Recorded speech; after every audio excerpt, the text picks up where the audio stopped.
Começa. Olá, boa tarde. Eu me chamo Bárbara. Eu sou aluna da turma de Circuitos Elétricos 3, lecionada pelo professor Sérgio Escalante. Eu vou falar um pouco nessa apresentação sobre os disjuntores e religadores, a história de evolução deles e funcionamento de cada um. Aqui são alguns pontos os quais eu vou abordar, passando um pouco pela história dos equipamentos, falando sobre como funciona os disjuntores e os religadores, os momentos onde eles são mais utilizados. Vou falar também sobre os prós e contras de cada um deles. E um resumo rápido sobre a apresentação. Começando pelas histórias dos equipamentos, a necessidade de ter um dispositivo que tenha a proteção dos sistemas elétricos surgiu com os sistemas vendidos por Thomas Edison, conhecido como o pai da eletricidade, que também foi o inventor da lâmpada incandescente.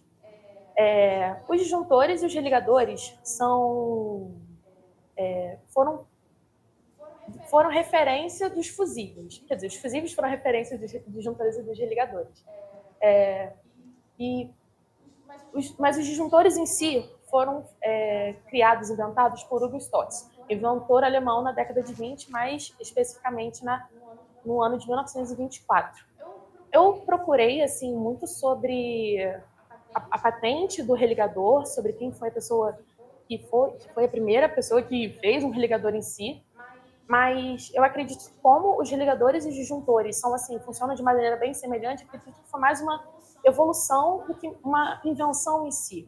Então, assim, a informação que eu achei mais antiga foi de que os religadores automáticos começaram a ser mais comercializados a partir dos anos 2000, e eles foram utilizados ainda em mais pontos principais de distribuição, como subestações, uma coisa que eu vou falar mais à frente também. Sobre os disjuntores. Os disjuntores... saiu da formatação. Os disjuntores têm três tipos, o térmico, o magnético e o termomagnético.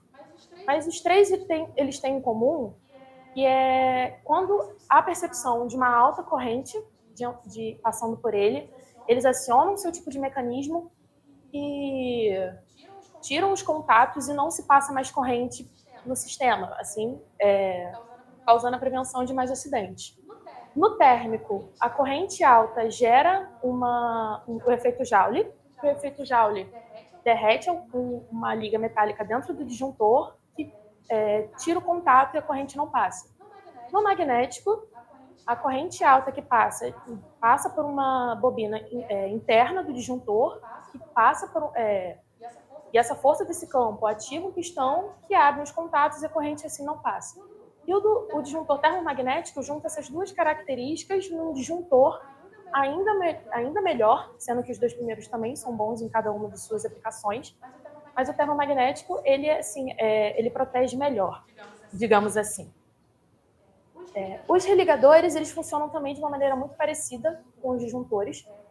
Quando há percepção de uma corrente muito alta, eles interrompem o contato e a corrente não passa, mas a única diferença entre eles, os disjuntores, a única não, mas a principal diferença entre eles e os disjuntores é que eles automaticamente, a partir de uma determinada quantidade de vezes, a partir de um tempo pré-determinado, eles fazem um religamento. Eles conectam de novo as linhas de transmissão para ver se aquele distúrbio na linha é uma coisa ocasional ali ou se é uma coisa mais permanente. E eles fazem isso por umas 2 ou 3 vezes. 2 vezes eu vi que é o mais utilizado, porque são mais utilizados em sistemas muito grandes, mas para sistemas menores podem ser feitos esse religamento 3 vezes. Eles são mais utilizados assim, em sistemas de distribuição de energia e subestações. Aqui dá para ver certinho que eles parecem bobinas aqui na subestação.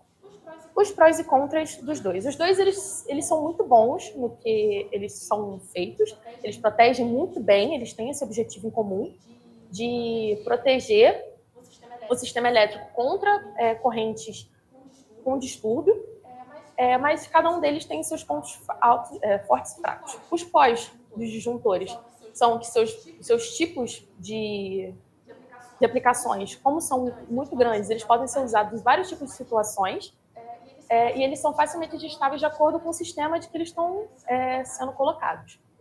Os contras deles são que eles precisam de manutenção com mais frequência a partir da quantidade de ciclos. O que isso significa? Um um ciclo esse religamento, você desligar e acionar ele de novo, para ele voltar a passar corrente. Eu fiz umas pesquisas e eu vi que mais ou menos uma média de que precisa uma manutenção de materiais, do próprio equipamento, uma vez a cada 1000 ciclos de disjuntor. E também, dependendo do uso, o tamanho do equipamento é um ponto negativo. E ele pode ser usado até em algumas indústrias. Mas o quanto maior o sistema que ele for, tem que ser capaz de proteger, maior o tamanho dele. Também esse espaço importa. Para os religadores, os prós deles é que eles possuem esse mesmo, como eu disse antes, esse mecanismo automático de religamento, ou seja, economiza bastante mão de obra por uma coisa eventual, caso um passarinho pouse ou uma árvore caia, uma coisa assim, bem ocasional. Não precisa gastar mão de obra e eles precisam de manutenção com menos frequência. Como eu disse que para os disjuntores é uma manutenção a cada 1000 ciclos, uma média dos religadores é de 1 a cada 10.000 ciclos. Então, assim, é realmente uma coisa mais econômica a longo prazo, porque não se gasta tanto com mão de obra. Assim, eu até pesquisei bastante, tentei achar alguns pontos negativos dos religadores, cacei bastante e achei 2 pontos bastante pertinentes. São a possibilidade de criar arcos e faíscas com religamento do sistema. Com esse religamento automático abrupto, o sistema pode criar arcos e faíscas e, se não for bem colocado, se o local o qual o religador não for bem colocado pode dar algum problema, pode gerar algum tipo de acidente, que não é adequado. E também aumenta o desgaste nos equipamentos dos condutores com essa corrente alta. Eu também não coloquei assim dos disjuntores, mas assim, eu conheço um grupo de amigas, sabe, que foi fazer um experimento, e aí um disjuntor não deu causar assim, um curto-circuito sem querer, e aí o disjuntor não funcionou, sabe? Então, assim, talvez por causa de falta de manutenção, mas assim, é um ponto a se destacar. E assim, de forma resumida, falar um pouco aqui, eu falei sobre como os disjuntores e os religadores, eles têm suas propriedades de proteger o sistema, cada um com suas características, e eles são utilizados para vários tipos, residenciais, no caso dos disjuntores, residenciais, comerciais, prediais, até mesmo alguns tipos de indústria, e os religadores são mais utilizados mesmo em sistemas de distribuição de energia, como subestações. E aqui são algumas das minhas referências utilizadas, e é isso.